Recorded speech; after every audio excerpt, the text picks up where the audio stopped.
Dear students, welcome back to my channel Prabhas Hindi with Sangeeta Bhayana. इस video में मैं आपको अनुच्छेद लेखन के बारे में बताऊंगी, जो हमारी राइटिंग स्किल का एक पार्ट है। एक प्रभावशाली अच्छा अनुच्छेद कैसे लिखें, उसका अभ्यास कैसे करें और विशेष रूप से निबंध और अनुच्छेद लेखन में क्या अंतर है, इसके बारे में विस्तारपूर्वक मैं आपको बताऊंगी। और इसके साथ साथ जो बोर्ड के एग्ज़ाम में कुछ महत्वपूर्ण टॉपिक्स आते हैं अनुच्छेद लेखन के, वो मैं आपके साथ शेयर करूंगी। उन टॉपिक्स के बारे में बताऊंगी ताकि आप उनका अभ्यास कर सकें और अपनी बोर्ड की परीक्षा में अच्छे से अच्छे अंक प्राप्त कर सकें। बच्चों, अनुच्छेद लेखन से पहले यह जान लेना बहुत ज़रूरी है कि निबंध और अनुच्छेद लेखन में क्या अंतर है। अपने पिछले 21 वर्षों के अनुभव में अपनी टीचिंग और अपनी जो बोर्ड के एग्ज़ाम हम लोग चेक करते हैं, उसमें जो हमने बच्चों की तरफ से जो मुख्य रूप से गलती की जाती है वो यही की जाती है। यहाँ तक कि बच्चों ने जो उसका कंटेंट होता है वो अच्छा लिखा होता है, बावजूद उनके बच्चों को 5 नंबर में से 4 नंबर, 3.5 नंबर मिलते हैं, क्योंकि बोर्ड की परीक्षा में आपसे 5 अंक का पूछा जाता है। बच्चे क्या करते हैं, अनुच्छेद लेखन में भी निबंध का पैटर्न बना के उसको लिखाते हैं और वो फॉर्मेट उसका गलत हो जाता है, जिसकी वजह से उनके नंबर कट जाते हैं। निबंध क्या होता है, निबंध में प्रत्येक संकेत बिंदु को अलग अलग परिच्छेद होता है पैराग्राफ में लिखा जाता है। लेकिन अनुच्छेद में क्या होता है, एक ही पैराग्राफ में विषय को सीमित शब्दों में प्रस्तुत किया जाता है।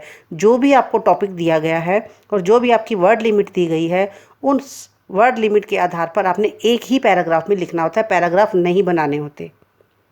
और दूसरा है अनुच्छेद, जो पैराग्राफ होता है उसको स्टीक लिखा जाता है सीधा, कि जिससे कि कम शब्दों में अर्थ ज़्यादा समझ में आ जाए और पूरी जानकारी दी जा सके। जबकि निबंध को पूर्णतः स्वतंत्र होकर लिखा जाता है। आप आज़ाद होते हैं, हर कीवर्ड्स को, जितने भी आपके की पॉइंट्स ऊपर दिए होते हैं, उसको अलग अलग लिखकर आप उसको अच्छे से एक्सप्लेन कर सकते हो। तो इस अंतर को जानना बहुत ज़रूरी है ताकि आपकी परीक्षा में अंक ना कटें। अनुच्छेद शब्द अंग्रेजी के पैराग्राफ का पर्याय है और यह गद्य की एक महत्वपूर्ण विधा है, शैली है।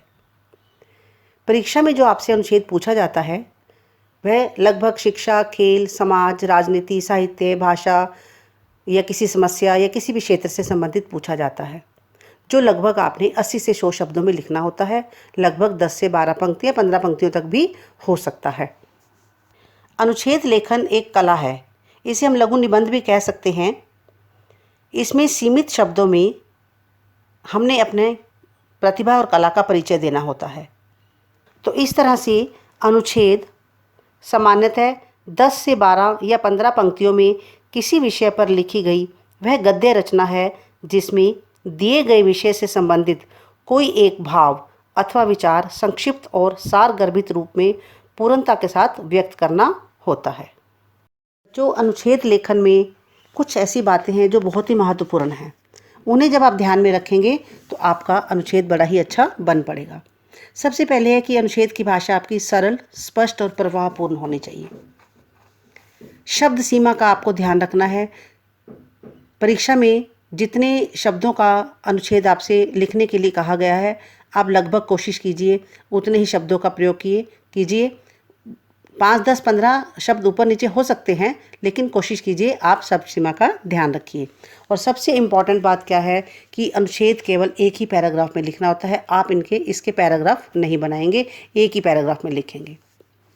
परीक्षा में जो भी अनुच्छेद लिखने के लिए आता है, उसमें साथ ही साथ कुछ संकेत बिंदु दिए होते हैं। आप उन संकेत बिंदुओं को ध्यान से पढ़ें और उसके आधार पर अनुच्छेद को लिखना आरंभ करें। आगे मैं आपको एक उदाहरण के द्वारा समझाऊंगी। फिर है आपका वर्तनी संबंधी अशुद्धियों का ध्यान। वर्तनी होता है स्पेलिंग्स का ध्यान रखें। कई बार क्या होता है, कंटेंट बड़ा अच्छा लिखा होता है बच्चों ने, लेकिन बहुत ज़्यादा उनकी स्पेलिंग्स की अपना जो मिस्टेक्स होती हैं, उसकी वजह से उनके नंबर कट जाते हैं। तो आप इसका अभ्यास करें। सुंदर लेख सुंदर मन की अभिव्यक्ति होता है। तो जैसे ही राइटिंग आपकी सुंदर होगी तो क्या होगा, आपके टीचर पर, जो एग्जामिनर होगा, उस पर बड़ा अच्छा प्रभाव पड़ता है। मुहावरों और लोकोक्तियों का जो अपने प्रयोग करना है अनुच्छेद में, बहुत ज़्यादा नहीं करना, उससे भाषा क्लिष्ट हो जाती है, कठिन हो जाती है। प्रयोग अवश्य करें, लेकिन कम और उचित प्रयोग करें जहाँ उसकी आवश्यकता है। अनुच्छेद में भूमिका, इंट्रोडक्शन या उपसंहार, जिसका कंक्लूजन होता है, वो नहीं लिखना होता। और अनुच्छेद में सबसे महत्वपूर्ण बात क्या है कि जो इसके वाक्य होते हैं वे पूर्ण होने चाहिए, एक दूसरे से जुड़े हुए और संबंधित होने चाहिए।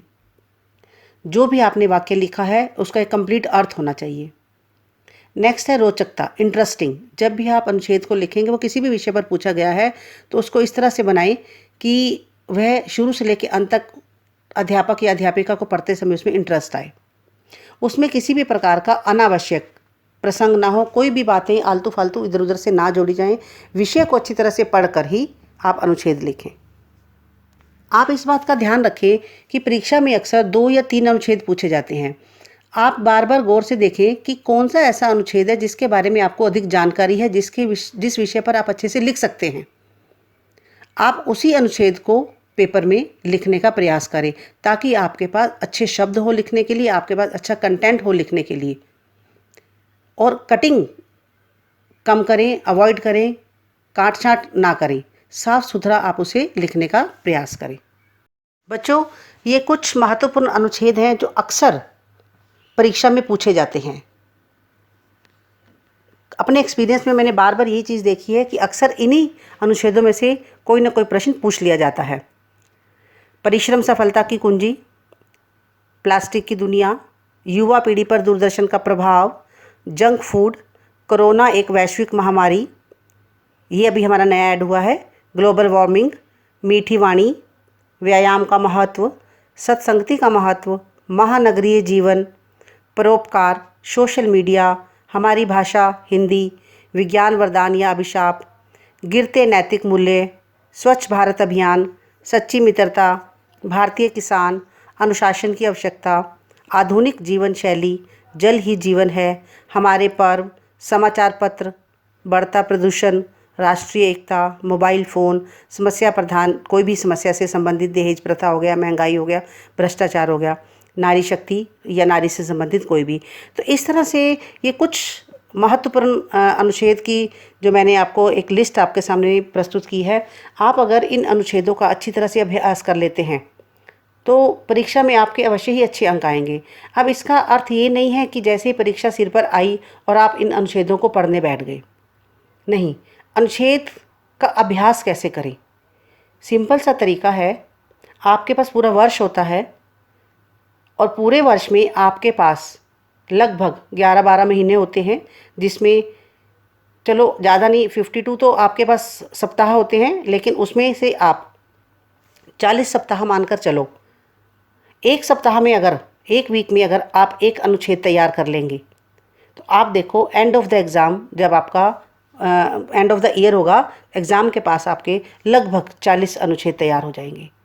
कोई भी चीज़ इकट्ठे याद नहीं की जाती, तो आप अपना हफ्ते में अपना एक रूटीन बना लो कि हफ्ते में मैंने एक दिन अपना हिंदी सब्जेक्ट को अपना समय देना है, टाइम देना है, और एक अनुच्छेद को आपने क्रैम नहीं करना। आप सिर्फ एक अनुच्छेद को अपना नेट से या कोई आपके पास गाइड होगी या कोई भी आपके पास व्याकरण की बुक होगी, आप उसमें से अच्छी तरह से उस अनुच्छेद को ध्यान लगाकर 2 या 3 या 4 बार उसको पढ़ लो बस अच्छी तरह से, और उसका अभ्यास कर लो लिखने का।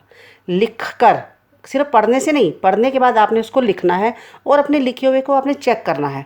फिर आप वापस उसको एक बार पढ़ो कि मेरी कहाँ कमी रह गई, या किसी से चेक करवा लो। जब तक आपने जो भी काम किया है वो चेक नहीं होगा, तब तक उस काम का फ़ायदा नहीं है। लिख के आपने छोड़ दिया, आपकी गलती आपको नहीं पता चली, उसका कोई फ़ायदा नहीं है। तो इस तरह से आपने एक एक करके आपको देखेंगे कि आपकी अंत में परीक्षा के पास कितनी तैयारी हो जाएगी और आपकी वोकैबुलरी कितनी बढ़ जाएगी, हिंदी के कितने शब्दों का आपको ज्ञान हो जाएगा। तो इस बात का बच्चों आपने ध्यान रखना है। मान लीजिए परीक्षा में आपसे अनुच्छेद लिखने के लिए कहा गया अभ्यास का महत्व, और ये 4 संकेत बिंदु आपके सामने दिए गए। परिश्रम का महत्व, अभ्यास का महत्व, प्रतिभा का आधार, सफलता का आधार। तो आप इन्हीं संकेत बिंदुओं को आधार बनाकर क्रमानुसार सीरियल वाइज आप अपने अनुच्छेद को, जो भी आपको उसके बारे में पता है, आप उसको लिखते चले जाएंगे। आपने अनुच्छेद में संकेत बिंदु का हेडिंग नहीं लिखना, सिर्फ एक्सप्लेन करते चले जाना है। जैसे आपने कोटेशन से स्टार्ट किया, करत करत अभ्यास के जड़मति होत सुजान, कि लगातार अभ्यास करने से मूर्ख व्यक्ति भी बुद्धिमान बन जाता है। परिश्रम करने से और अभ्यास करने से क्या होता है, मनुष्य अपनी क्षमताओं का विकास करके निपुण बन सकता है। अभ्यास के अभाव में क्या होता है, वह अपने अर्जित ज्ञान और कौशल को भी भूल जाता है। तो संसार में सभी प्राणी जन्म से बुद्धिमान नहीं होते। कुछ तो बुद्धिमान होते हैं, लेकिन कुछ क्या होते हैं, उनके अंदर जो उनकी कला होती है वह सुप्त अवस्था में होती है। तो अभ्यास करते रहने से और परिश्रम करते रहने से क्या होता है, उनकी बुद्धि सक्रिय हो जाती है, एक्टिव हो जाती है, और मनुष्य के अंदर जो कलाएं हैं, जो योग्यता है, ये जो क्षमता है, वह अभ्यास से ही निखरती है। अभ्यास का जीवन में बहुत महत्व है। कोई भी व्यक्ति, चाहे वो किसी भी क्षेत्र से संबंधित है, चाहे वह विद्यार्थी है, चाहे वह नेता है, चाहे वह कोई दुकानदार है, चाहे वह कोई कलाकार है, हर व्यक्ति जब अभ्यास करता है, परिश्रम करता है, तभी अपने जीवन में सफल हो पाता है।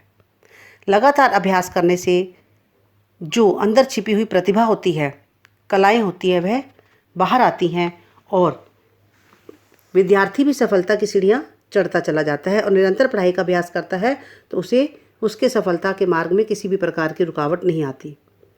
अभ्यास से तो मूर्ख व्यक्ति भी क्या होता है, चतुर बन जाता है। नृत्य संगीत के क्षेत्र में तो अभ्यास का वैसे भी बहुत अधिक महत्व रहता है। अभ्यास से ही कलाकार अपने क्षेत्र में पारंगत हो जाता है। और इस तरह से अभ्यास करते करते जब व्यक्ति अपनी कला को, अपनी क्षमता को पहचानने लगता है, उसकी प्रतिभा बाहर उभर कर आती है, तो उसका आत्मविश्वास बढ़ता है, और आत्मविश्वास बढ़ते ही वह अपने क्षेत्र में अपने मार्ग की ओर चल पड़ता है, और धीरे धीरे वह मार्ग उसे सफलता के द्वार तक ले जाता है, जो उसकी सफलता का आधार होता है। तो इस तरह से आप इसको थोड़ा और डिटेल में लिख सकते हैं। तो आप परीक्षा में आपने इस चीज़ का ध्यान रखना है कि संकेत बिंदुओं को आधार बनाकर ही लिखें और एक ही पैराग्राफ में लिखें। तो आई होप अब आपकी काफ़ी प्रॉब्लम्स या समस्या जो अनुच्छेद लेखन को लेकर थी वो सॉल्व हो गई होगी। Thank you and God bless you all. आप मेरे चैनल को लाइक, सब्सक्राइब और शेयर अवश्य करें, और अपने मित्रों के साथ भी मेरे चैनल को शेयर करें। इसमें 9 से लेकर 12 तक की लगभग सभी वीडियोज़ हैं। आप अपना बेल आइकन प्रेस करें ताकि आने वाली वीडियो की नोटिफिकेशन आपको मिल सके। Thank you and God bless you all.